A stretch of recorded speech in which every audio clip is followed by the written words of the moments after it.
All right, so I am here with my good friend David Jensen from Hawaii. I met him in Hawaii, and we've known each other for a few years now. But even though it's been a while since we actually were physically in Hawaii, we've stayed in touch and been good friends ever since.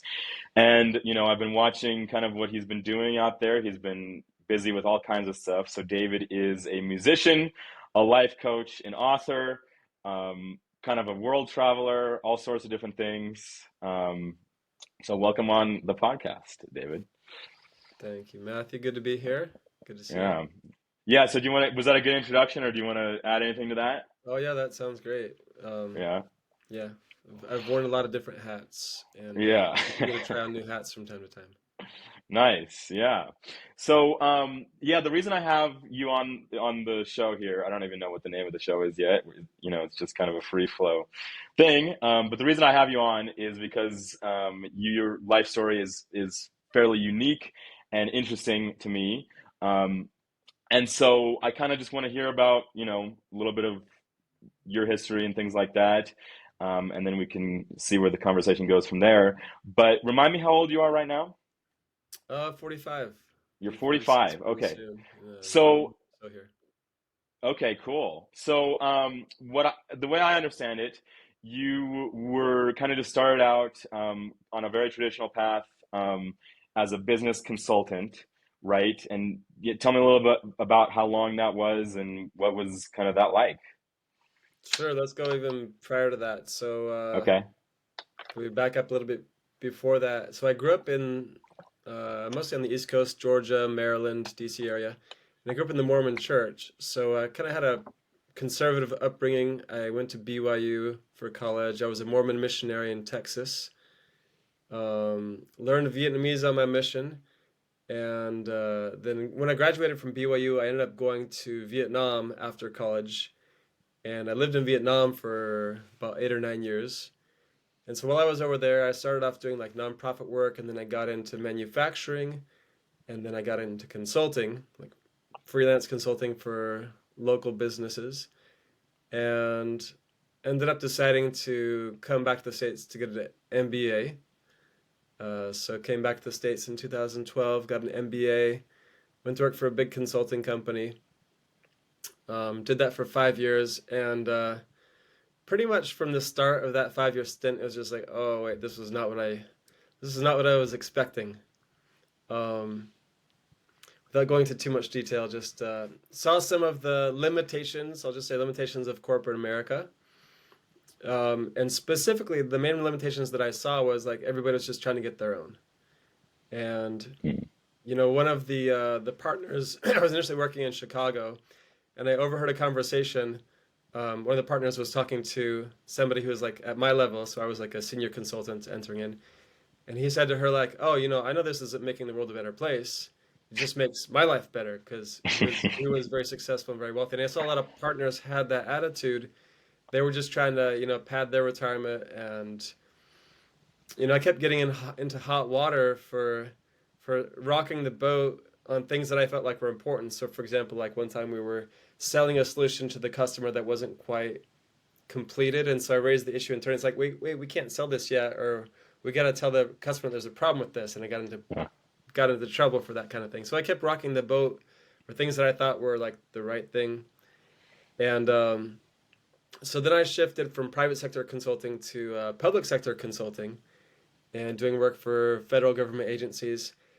And I was thinking like, okay, it's gonna be better now because public sector, public servants, making the world a better place. But again, most of these places, people were just trying to protect their jobs and weren't really interested in change for the sake of doing things better. But it's like, well, if I really raise this issue to my boss, I'll get in trouble, so I'm not going to raise it to my boss. And so I was doing it for like the VA and the Navy and the CDC, and good people in each place.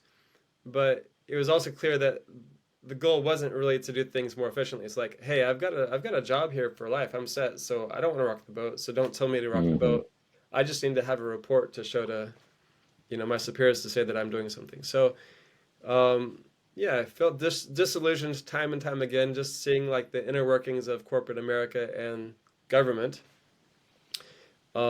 During that time, I was also going through my own personal healing journey because I was married before, was married when I lived in Vietnam, got divorced, and still had things that I was processing from that. And so I was getting into like while I was doing my day job, I was getting into meditation and Reiki and yoga and plant medicine and just what are different ways to address, emotional healing issues and spiritual healing issues.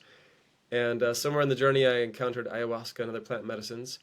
So when I left consulting about 4 years ago, I determined that I was just going to focus on plant medicine and coaching and music. So that's what I've been doing mostly for the last 3 years, has been deepening my knowledge of plant medicine, facilitating ceremonies, doing life coaching, and working on music on this side.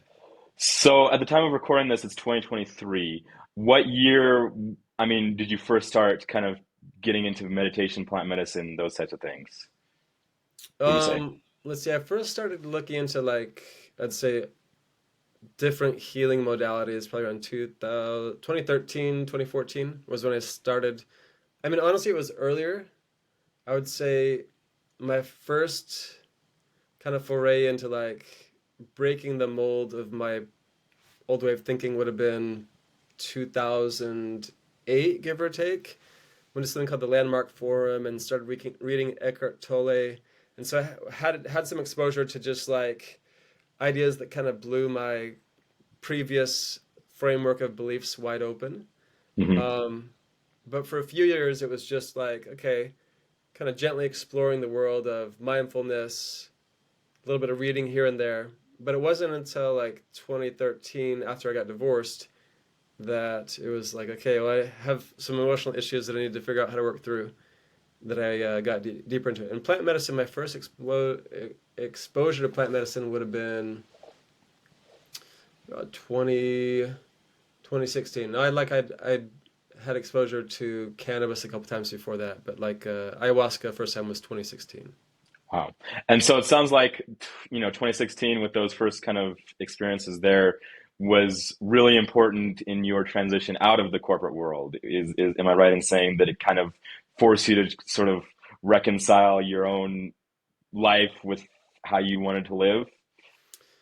Yeah, I'd say before that, I already had a clear sense that I didn't want to stay in the corporate world, but I didn't have a clear sense of where I wanted to go to or what direction I want to go towards. It was just like, okay, I wanted to leave that, but it wasn't clear, like, well, what else would I do or what's a direction that felt healthier. So, yeah, I would say that when I started sitting in plant medicine circles, it's like, oh, okay, there's a real community out there that's doing deep healing work for themselves and for their families and their communities. This seems like something that the world needs. So, and around the same time, I was getting into coaching. So I went through like a coach training program and saw the potential for life coaching and just different healing modalities to, I mean, saw them making a difference in my life and saw potentially being a way that I could share my gifts and serve. So, yeah, I'd say combination of coaching and plant medicine gave me a vision of things that I could do that would actually make a difference.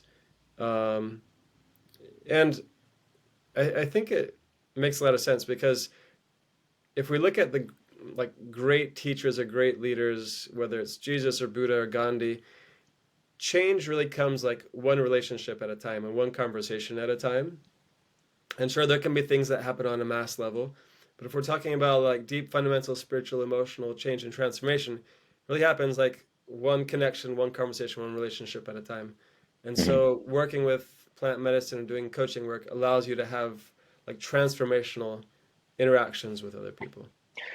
Yeah, for sure. And so, how would you say, like, what's different about you now, like post this kind of transformational period versus before this transformational period? How has it impacted you? um, well, there was a period of time where I was just, I was all about like, I mean, ego is always present, but like for there's a period of time where it's just like super ego driven, really focused on just like, okay, image, success, girls, going out and partying, pleasure, just like pleasure and hedonism. Um, and just being kind of oblivious to my impact on other people, being oblivious to how I was showing up, And there was a period of time, so I grew up in the Mormon church, and around the time that I got divorced was also the time that I left the church. And there's a period of time I was just like, I didn't really care about God. Just kind of like, I'm like, okay, forget it. I'm just gonna like start over and just, just go and follow the world and see what the world's doing and do that for a while. Hmm. And so I would say plant medicine, one of the big things that it did was help me reconnect to like a deeper sense of spirituality. Because prior to that, like with yoga and meditation, it's more about just like, okay, I'm gonna try to keep my mind calm, try to like calm my emotions, but it wasn't really connecting to a deeper source. And plant medicine, first time with ayahuasca specifically, was just like, listen, this is the voice of the Divine Mother speaking to you. Uh-huh.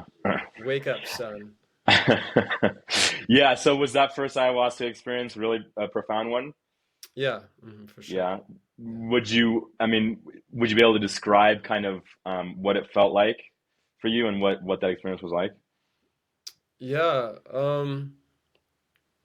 I would say it was so I've sat with ayahuasca many times since then, but it's the deepest I ever went was the very first ceremony. Wow.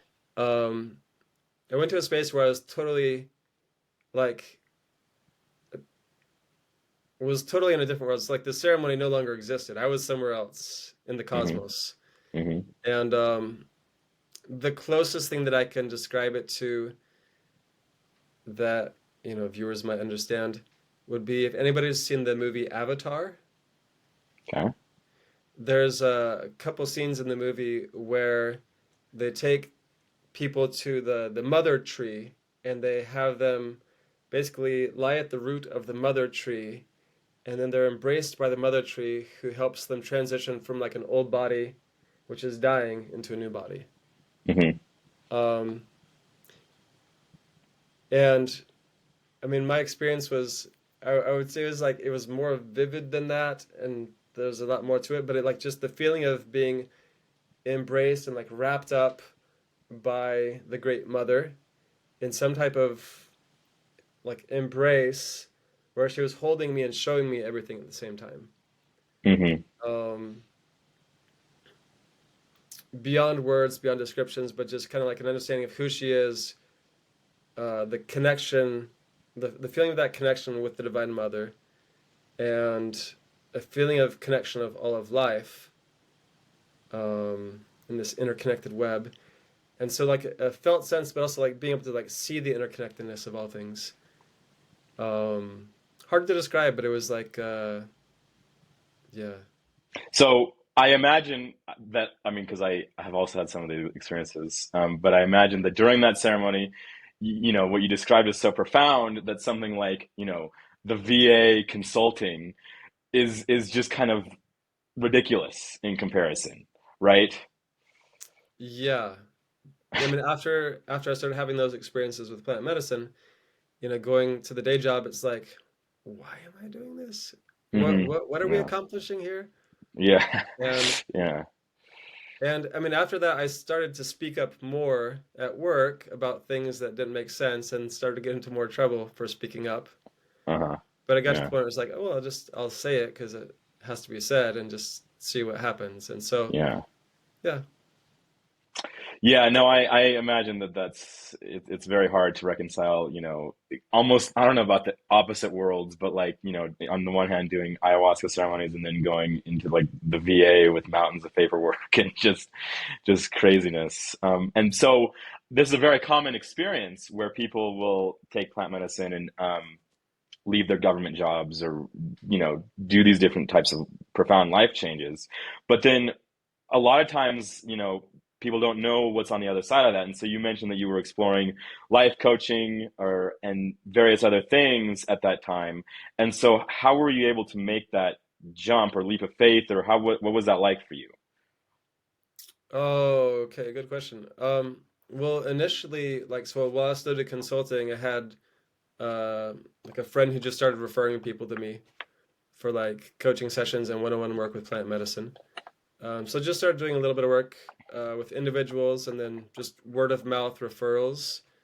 And then when I left the consulting job, then I started organizing like group ceremonies. But prior to that, it was just like one-on-one work from referrals. Um, was a little bit of a leap of faith to just say like, okay, I'm gonna start organizing ceremonies and putting myself out there.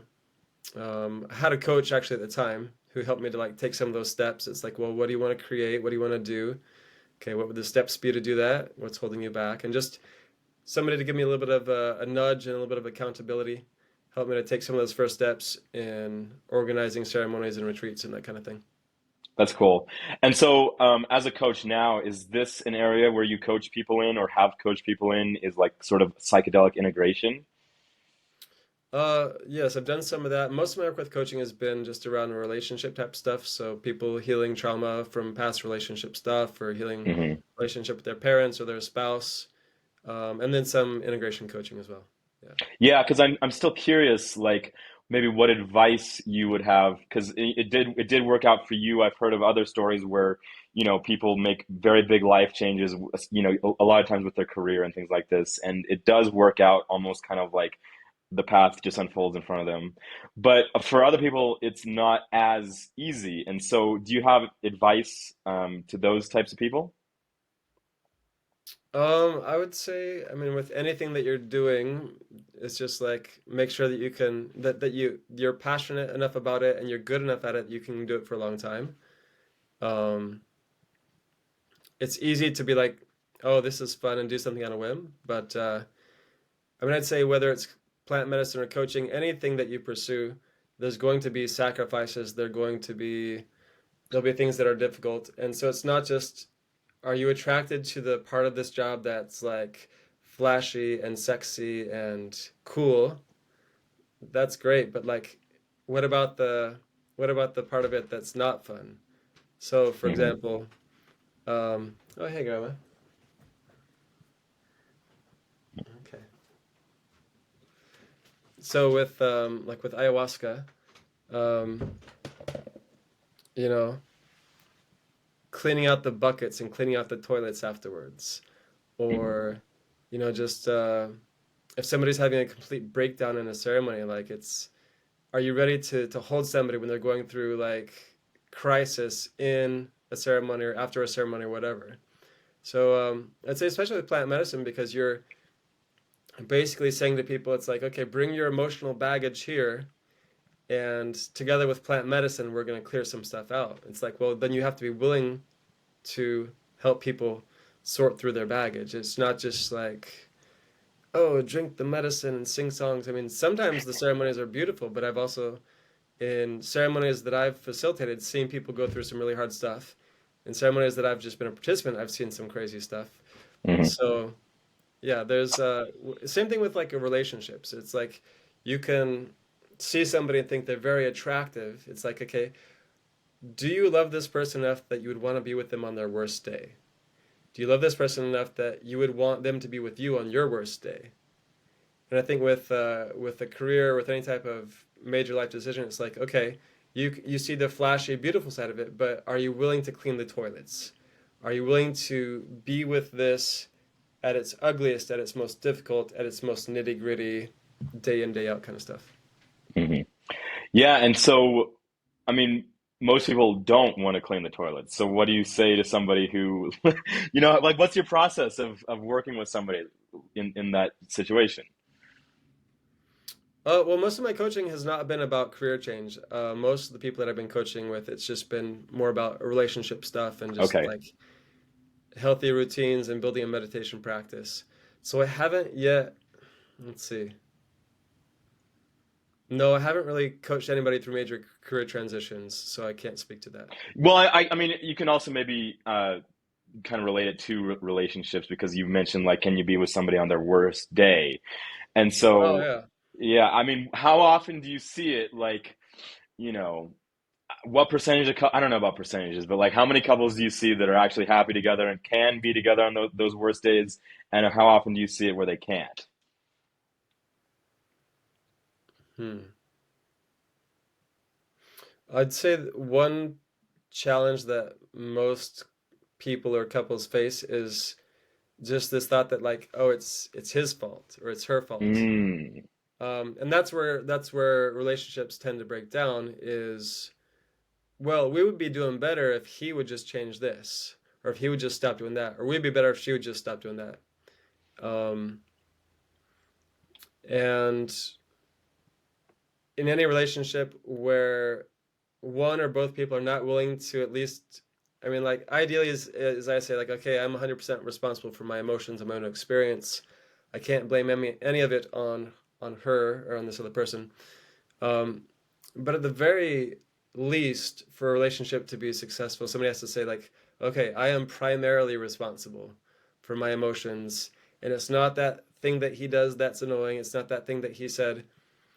Um, so yeah, I've worked with a few people who have been in a place where they were like ready to give up on a relationship, and then helping them come back to a place of greater self responsibility for their own emotions and their own reactions. Like one client, she was um, thinking about divorce and was leaning that direction, and just like literally just helped her to establish a meditation practice and get hold of her emotions and start taking responsibility for her emotions and her triggers, and realize it wasn't all her husband's fault. Hmm. And even if he was annoying, it wasn't the problem that she was making it out to be. And then like a year later, she's like, "Oh, thank you so much. What did you see? I'm so glad we stayed together." Mm. But it took her. I mean, I had never coached him, but it just took her taking more responsibility for her own state that allowed her to be more calm, and then also allowed her to interact with him differently, which changed the relationship. What are the biggest insights that you've gained from people throughout coaching them through relationships? Maybe common themes that you see from people, or things that you've learned about people in general. Hmm. Great question. Uh, First thing that comes to me is a person can be as dull and irritating or as lovable and inspiring as you're willing to see them. Mm. So, one insight that I've had with plant medicine, and it still is a practice to remember it and to like really apply this, but any conversation that we have, if we look at it on the most fundamental cosmic level, it is a spark of the divine speaking with the spark of the divine. Okay. And so when I'm talking with you, if I'm just like, oh yeah, I'm having a conversation with Matthew, and limit it at just what I know about you and my perceptions of you, then we can only go to a certain level of depth. But if I'm also willing to approach this conversation as like, oh, I'm having a conversation with life, with the divine showing up as Matthew, Mm. then it allows all kinds of things to happen in the conversation. So even if like let's say you're interviewing me, but then all of a sudden like it's a space where we can both be inspired together, where we can both receive inspiration and messages together. Because you're not just seeing me as like this dude named David, and you're not just Matthew, but like really we're allowing life to speak through us and interact through us.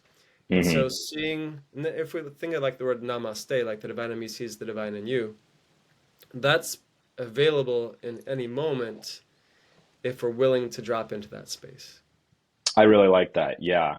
And so, what would you say are, I mean, I guess what you're saying there, because I kind of agree with it, and maybe another way I could word it is that, like, really, you and I are both the same. I'm just wearing a Matthew costume, and you're wearing a David costume. And we're really just the same energy, or I don't know what you could call it, but we're the same spark, just wearing these different costumes.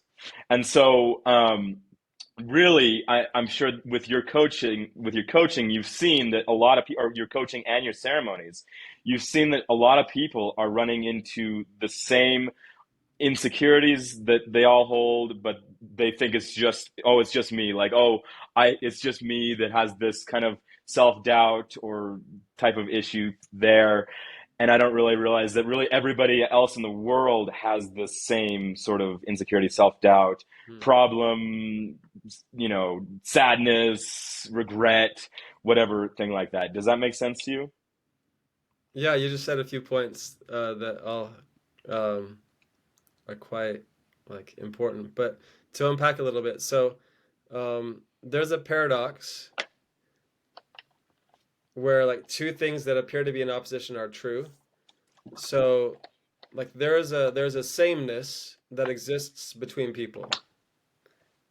And the sameness would be like common experience of joy and sadness and success and loss and these things. And the sameness is also like we come from a common root, which would be a source or creator. Um, Sometimes in the new age world or new age thinking, it appears to me that people take it a little bit too far. It's like, oh, everything is just my reflection. Nothing Mhm. exists outside of Yeah. my consciousness. But no, like you are actually a unique spirit, a unique soul, an individual, and so am I. So we're not the same. Like there, you have a soul that is unique and has its own will and consciousness and voice. As am I, but we also come from a common source. We come from the same source. And as humans in this experience, we go through experiences that are not identical but very similar. So the paradox is like there's truth in oneness and sameness, and there's also truth in duality. Yeah, I guess another way of looking at what we're talking about here is like if we were to get, Biden, Putin, and like Zelensky all into one room, and we could somehow like have a conversation with them, like to get them comfortable enough to the point where, Biden might get comfortable and say, you know what? Or no, maybe, yeah, like Biden says, you know what? Like sometimes I I feel like cheating on my wife. And like sometimes I just want to quit being the president and blah blah blah. Like he could go through like all these things and then like maybe Putin says, sometimes or I just really feel pressure to be this like super, masculine guy on a horse to maintain this image and it's exhausting. And if we could get these guys all in a room together where they could be like they could kind of like understand this sort of understand each other on a deeper level where they all will be able to sort of see, yeah, you know what, I relate to that, we're all really just the same, what are we doing fighting anyway? Does that resonate? Um, in a way, I mean, hypothetically, it's possible. Well, no, But I'm not saying it's possible, yeah, I'm not saying it's possible, but I I mean it is true that like they all are just humans that are really, it's an illusion of like being these enemies, right? Like they could theoretically, maybe with the help of some plant medicine, be able to have like a real heart to heart conversation, right? hmm yeah. I mean, like with any type of transformation, there's fears that need to be removed. So, for example, if Biden be like, yeah, I've got the people who are financing me, pulling the strings behind the scenes, and they make me do things that I don't want to do. And Putin's like, yeah, and I've got all my generals who like they'll kill me if I look weak. And Uh-huh. Zelensky's like, yeah, and I've got, the mafia and Ukraine who's backing me, and I gotta keep them happy. It's like you have to clear the fears out of the way, whatever the fears are, before they can actually have a real heart to heart. Then there's also the fear of looking bad. It's like, well, I can't show a sign of weakness. I can't show my mistakes. So once we can clear fears and masks out of the way, then people can start to share on like a more human level, like what their struggles are. And what are some of those common, you know, on a human level struggles that you're talking about? Like examples that you've seen from coaching or ceremonies or whatever. Well, the most simple one is like people don't want to be wrong. Hmm. Like like admitting that I'm wrong or admitting that you're wrong is one of the scariest things to the psyche and to the ego because that represents a form of ego death. Because ego, its main thing is it wants to look good and it wants to be right. And so looking bad or being wrong are existential threats to the ego. And so in a relationship, like with a husband and wife or any type of relationship, that can be the hardest thing is to just drop below the level of like, well, okay, let's just relax for a minute. It doesn't matter who's right. Yeah. Let's drop below that and let's just find a space where we can connect, where it's not about who's right, who's, are the borders here, are the borders there? Should you wash the dishes or should I wash the dishes, right? Yeah. So anytime it's ego gets, stuck on the level of being right, improving itself and looking better and being more than. And so like recently had a call with a couple who was going through an argument, and one of the things we did in the beginning just to like help them come to that place of connecting is like, okay, we're not going to say anything for a minute. We're just going to breathe together, and we're just going to like breathe in at the same time and breathe out at the same time, and find just a very simple level where we can connect beyond thoughts, just being present with our breathing or being present with eye contact or body posture, little things like that. Yeah, I really resonate with what you said about not wanting to appear wrong. I mean, like, I've made plenty of mistakes in my life, big mistakes too. And I mean, it's very difficult to, own up to them, but it's a process that I'm always working on. And so I can't say that I've owned up to 100% of um, my mistakes. And I don't know if any human fully can. What are your thoughts on that? Yeah, great topic. Well, first of all is to like be honest with yourself. Like, okay, what are the things that you're actually proud of? What are the things that you actually regret? And being clear with yourself, like, yeah, that was a mistake. Yes, I'm proud of that. We live in a culture where, at least, especially like on social media and on the mainstream media, it's just like there's so much finger pointing, and everybody's looking for the gotcha, and it's like, oh, he did that, and so there's so much like judgment and finger pointing and accusation and people blasting each other in the media and sometimes on social media that it's you don't necessarily have to go and like go on the news and say, guys, this is all my sins. I want to tell you all the things that I did Yeah, wrong. yeah, But like if there's people that you've specifically hurt, you can go to those people and apologize. yeah, If there is something you need to change, like, and you're not clear that you have the strength yourself to do it, like find a buddy to keep you accountable. It's like, hey, I want to got this bad habit. I need to stop doing it. Can you just check in on me and make sure that I'm like not, drinking alcohol every night or whatever the thing is that you're trying to change or to stop. So hmm, being clear with yourself, what is the thing you want to change? What is the thing that for you is right and wrong that you need to change or do better? Making yeah. amends if you've hurt somebody, and then finding people to keep you accountable. Yeah, I think a good example in my life that could probably apply to, maybe most people's lives is like I recently admitted to myself that like I am just not accountable to go to the gym. Like I'll do it for a couple days and Matthew. I won't do it. And I can listen to all of the, motivational like David Goggins, this and that, and like it'll get me in there for a little bit, but I never stick with it. And Well, then so do something else. I mean, like, well, so there's no, no, so okay, the next part is that I just hired a personal trainer to okay, like actually keep me accountable, and like that's what it takes for me, and so like that's the accountability portion, um, cool. for for me, and so like I think that what you said about accountability is really important. It's been something I've been realizing in a lot of different areas of my life recently. Like I was working as a freelancer before. Now I'm working with an actual agency.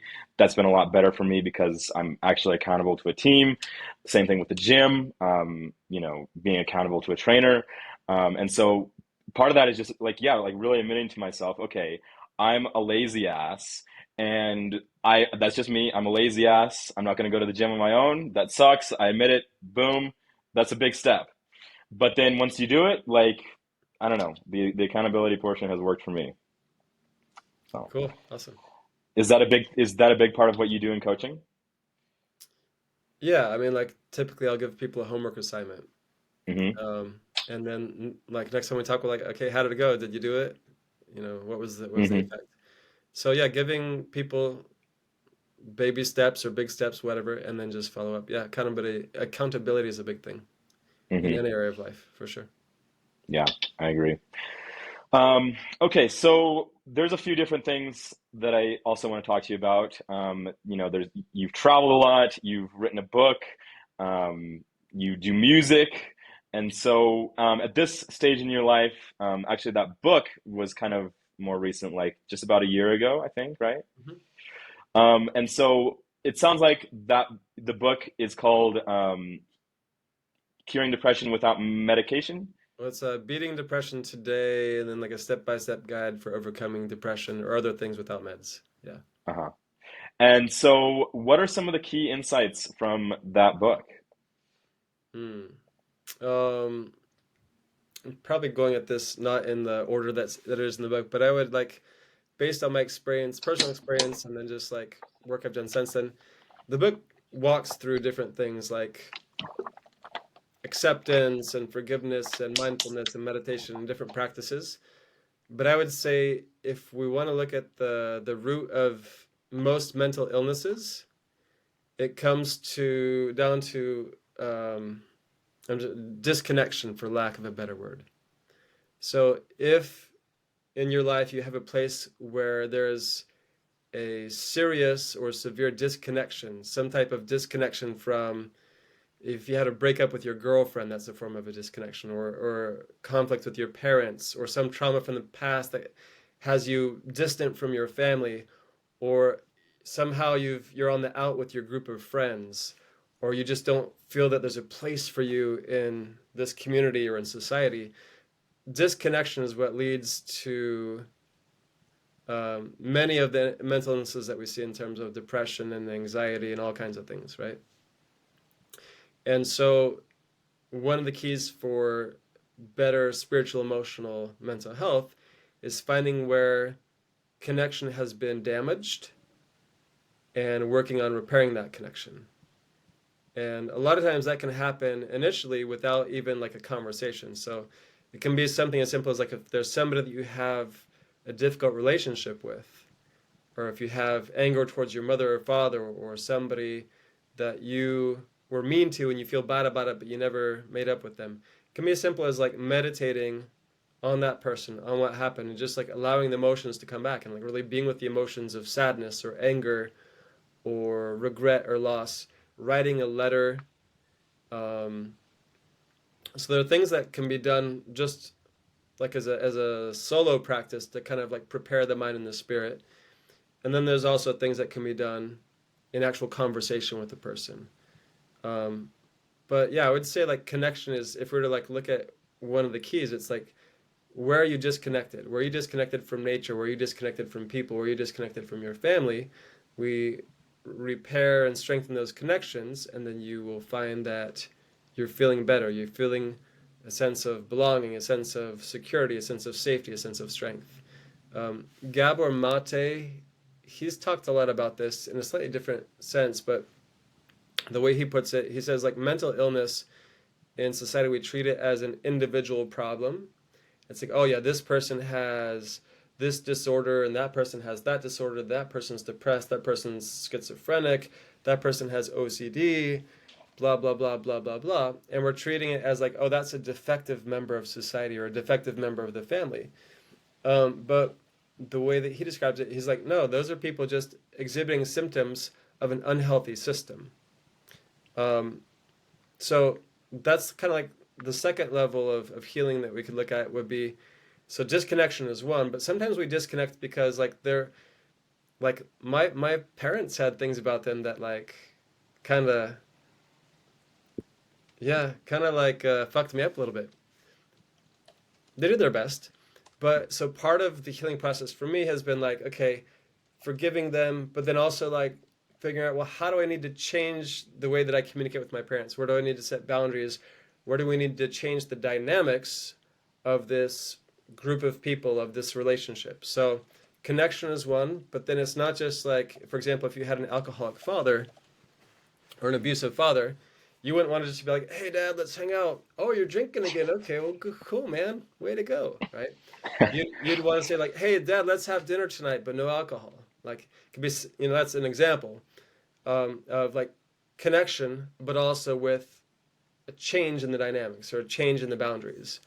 And again, like looking at individuals who are suffering from mental illness, it's like there's disconnection, but then there's also like being in an environment that is not supportive for them as maybe being more sensitive individuals or having specific needs that aren't met. So, yeah, looking at connection, number one. Number two is like how to help people create a healthier environment for themselves. And then the third thing is like just individual practices to help people become stronger and more centered in themselves. So exercise, diet, meditation, breath work, plant medicine can all be things that help people become stronger in their center, in their connection with source and their connection with creator, so they can better navigate these relationships and the environments that they're in. Yeah, I really like what you said about Gabor Mate, because I'm familiar a little bit with his work. And then it reminds me of a similar author named Chris Ryan. He wrote the book Sex at Dawn, and then another book called Civilized to Death. Are you familiar with his work? I've read Sex at Dawn, but not Civilized to Death.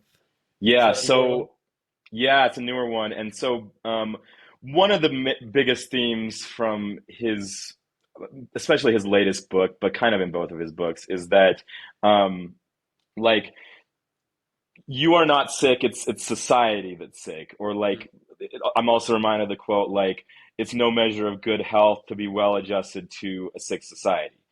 And Mm-hmm. so what his book talks about, especially the second one, with Civilized to Death, is how like humans have lived for I don't know, tens of thousands of years in small 150 person nomadic tribes in the wilderness, eating healthy food, having amazing social connections, and just having what he argues is a pretty like perfect life. They're not stressed out like working 40 hours a week.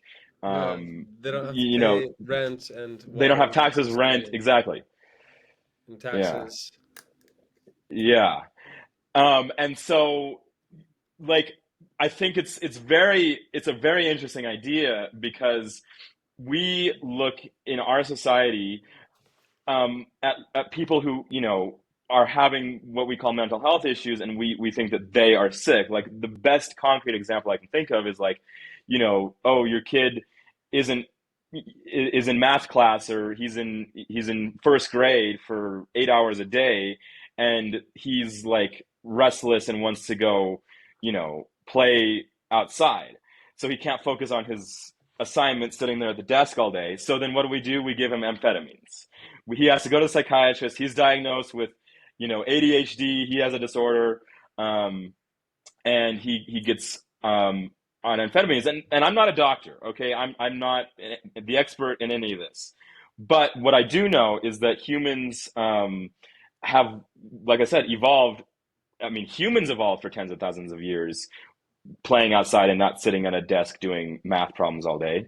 And before that, I mean, it was millions of years of evolution of animals, primates, all of those living a completely different life. So then when we're stuffed into, these weird roles, another quote that I like is like humans are the only animals that have domesticated themselves and then put Mm, themselves in some sort of human zoo.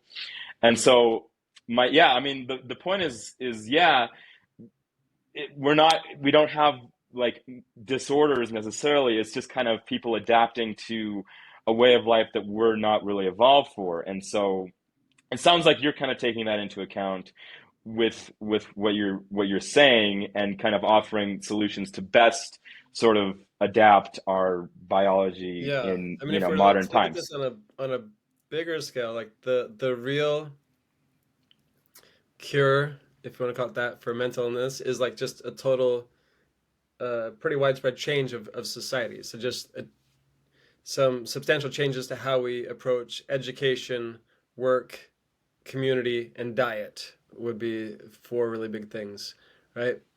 Um, but since we're in this transition period where like it's still like kind of the old economy that's built on it's a model that really has a lot of roots connected to slavery and just different forms of exploitation of human energy and labor, um, which is a very imbalanced and unhealthy system in many ways. Since we're still in this transition period where we haven't found a way to approach economy in a way that's more equitable, yeah, people need tools to cope, to survive, to become stronger internally, to be able to thrive in a system that's not a healthy system. Yeah. And I mean, some people talk about, self-love, this and that. It's kind of a weird term, but I think that what we can learn from these ideas are that, like, if you are feeling anxious or you have ADHD and can't really pay attention, or you're feeling depressed, it's not because you're sick necessarily. It's just because you're doing the best you can in a world that isn't really built for us, and so you don't have a problem. It's not a bad thing on you. It's not like your fault, and so you can kind of forgive yourself and realize that, you know like a monkey in a zoo cage is going to be depressed. He doesn't have some sort of disorder. That's just what happens. And so, Hmm. you know luckily we have more tools than the monkey in the zoo cage. And Yeah. so, Well, like one experiment with rats showed that, they had two groups of rats. One group of rats where they were quite isolated from each other, didn't have much interaction with each other, didn't have a lot of recreation or exercise. They're just kind of like in their little place. And those rats would tend to overdose on drugs and kill themselves on drugs. mhm. And then another group of rats who had access to the same drugs, but also they had a lot of playmates and friends, and they had a lot of just freedom to move around. And the drugs didn't really attract them because, uh, yeah. Yeah, I'm familiar with that experiment. I think it's called Rat Park. And Mm, from my understanding, basically, the second one, Rat Park, where they had the fun rat friends and it was Rat Paradise, was a later experiment. What mm, the first experiment that they did, maybe, I don't know, I'm probably totally wrong on this, but let's call it like 1960. Could have been 1950, could have been 1970. But let's say it was 1960. They wanted to do like a just say no to drugs thing, and that was probably the 70s, right? I'm not so good with history. So let's say 1970, they wanted to really push just say no to drugs. So they put, you know, they put the rats in the cage with the drugs, and they said, "Wow, look what happens if you taste cocaine water," which I think is mm. what they gave the rats. You'll just overdose and you'll die, and it'll be horrible. Just say no. But Okay. then, then a scientist a couple of years later was thinking, well, if I was locked in a cage with nothing to do, Okay, so it's two except for separate experiments, you're saying. it, that's my understanding. And so he was saying, yeah, so if I was locked in a cage with nothing to do except for this cocaine water, I would probably do the same thing as the rat. But if my life was more interesting, I wouldn't do that. And so Hmm. he created what I think was called Rat Park, and made a big paradise for the rats, and they weren't interested in the cocaine water. Hmm. And so it kind of shows that, like, the scientists in the first experiment were kind of just very much thinking, kind of locked into our this perspective, this narrow perspective Yeah. of, like, this is the only way to live. Like, humans in cities with taxes is just how it is. But I think that the Rat Park experiment kind of takes a little bit of a broader perspective, like we're talking about here as well. Yeah. And drugs, I mean, like it's important when we're talking about drugs. Like drugs is not just heroin and cocaine. So if you look at the broader population, people who are kind of locked into this cadence of living in a box, getting in a car, driving to work, sitting in front of a computer, 9 to 5, coming back. Like the drugs for most people are caffeine to keep you going through the day, and then alcohol to calm down at night or the weekends, and just TV and movies and binging on social media to kind of numb yourself, and a little bit of dopamine hits, and then you repeat it the next day. Hmm. And then for some people, I mean, a lot of people, the drugs are also the pharmaceuticals. So psychiatric medications are very much drugs, just as much as cocaine or heroin. Well, why do I say that? Because they don't actually treat root causes. They don't cure anything. It's just psychiatric medications keep you hooked on them. Many people are on them for 10, 20 years to manage symptoms, not to heal any root causes. So, yeah, there is a drug problem in society, but again, it's like with Rat Park. It's because we haven't created a society that really supports those type of healthy interactions and that level of activity that would make it like, oh wait, why would I want to go get drunk on the weekend? That doesn't really sound fun, or why would I want to binge on Netflix every day, or why would I want to take these chemicals that this doctor gave to me? No. Yeah. Uh-huh. Yeah. Yeah, no, I totally resonate with that, like the best parts of my life, I've been totally uninterested in scrolling Instagram, but then when life is more boring, it's like, yeah, like Instagram and things like that are much more I don't know what's the word, like Appealing. appealing. Yeah. Yeah. Yeah. So it's a crazy world. But what do you think? It sounds like your book kind of talks about those things, but then gives us the tools to essentially turn our lives into Rat Park. Well, the book isn't that good. I wish it was that good. I'm planning to do a second and a third book that are maybe a little bit more about that. The first book is just about like how to, if you find yourself in a hole or like in a dark place and you need to kind of like reground and reconnect, how to come out of the hole. Um, Next couple books will be more focused on creativity, flow, joy, relationships, whatever. But the first one is more just like kind of like a mental health survival guide, is I guess what I'd say. Mhm. Because like Yeah. in my opinion, nobody should be on psychiatric medications except for like emergency situations. Like in a situation where somebody's like deeply depressed and suicidal, sure, put them on something. But it's not good for anybody, with maybe just a few exceptions. It's not good for anybody to be on psychiatric meds long term because it's just chemicals that messes with your brain. So how can we help people to, with their own resources, meaning like their choices about diet, things like meditation, exercise, breath work, and then some simple tools for clearing stress and trauma from the body, and simple tools for repairing relationship. How can we help people come into a state of relative health and equilibrium? And Hmm. for most people, that is available, that is accessible. Yeah, so I know you have to go here soon, so we might have to do a part two if we want. Right. But one thing that comes to mind, it's a very kind of different direction, but like we're talking about all these different things, and we talked about plant medicine in the beginning of the podcast, where plant medicine can take you to these just transcendent places where you experience just like perfection and other realms of just amazingness. And then, I mean, I've had the sensation with plant medicine that like, I'm being put back into like this realm. I have to go like live here um, for one reason or another. But like this realm is like, okay, you have your taxes, and you have this like the weird government, and you have like like the 40 hours a week, and just all this stuff, this craziness that we're kind of talking about, the not the Rat Park, but like kind of just the boxes that we're in. And so I don't really know what my question is, but do you have a similar sensation that like I guess one of the sensations I've had is that like part of what we're in is like we're in, I don't know if it's like a simulation or a game or whatever. I don't think it's that. Something else. But like the game is to get out of the box, or like kind of improve your life so it kind of more resembles Rat Park. I think that might be part of the game here, but I don't know. Mm. Well, I'd say, I mean, to use the word game, on a very fundamental level, um,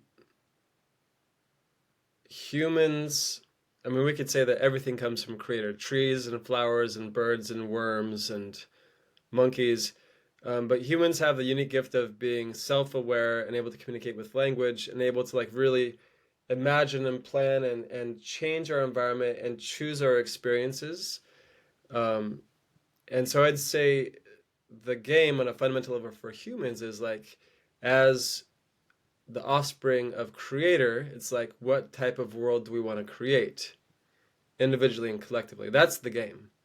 And if we look at it now, it's like, well, we've created a world that has a lot of beauty, but also a lot of like really poverty and homelessness and people starving is still a thing with all the Hmm. technology we have and all the abundance. Like there is enough food every day in the world to feed everybody, but you know, just like it doesn't get delivered to the right places. It's like, oh, you don't Hmm. have money, sorry, you have to starve.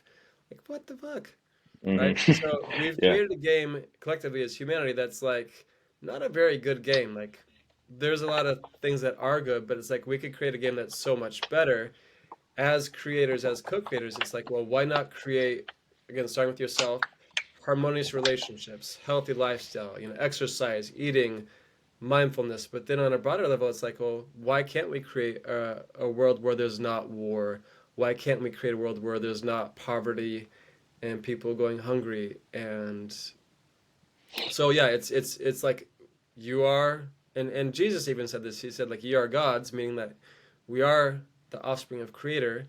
So how are we using our abilities in terms of our consciousness, our awareness, and our choice to create not just people doing the 9 to 5, 40 hours in boxes thing, but like actually create heaven on earth. Yeah, yeah, it's something that I want to learn more about. I'm sure the Bible or different things like this talk about like if heaven exists, why didn't God just put us there? Why do we have to be here first? And I'd like to see what these other religions say on that. It's a very interesting question, but I also really like what you're saying about how we need to write our own stories. And I think it starts on an individual level, like fixing these problems on a collective level starts with ourselves.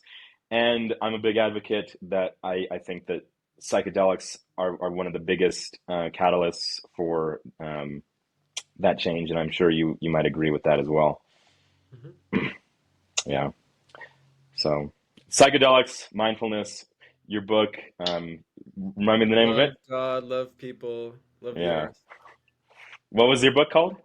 And where can people find it? Beating Depression Today. And it's on Amazon, right? It's on Amazon. Yeah. Cool. All right. Well, it's been great to have you on. Is there anything else that you'd like to add to the conversation here? No, it's great to see you and great to chat and look forward to the next one. Awesome. Thanks. I'm going to Okay. end the See you, recording Matt. here. I'll see you. Bye. Okay.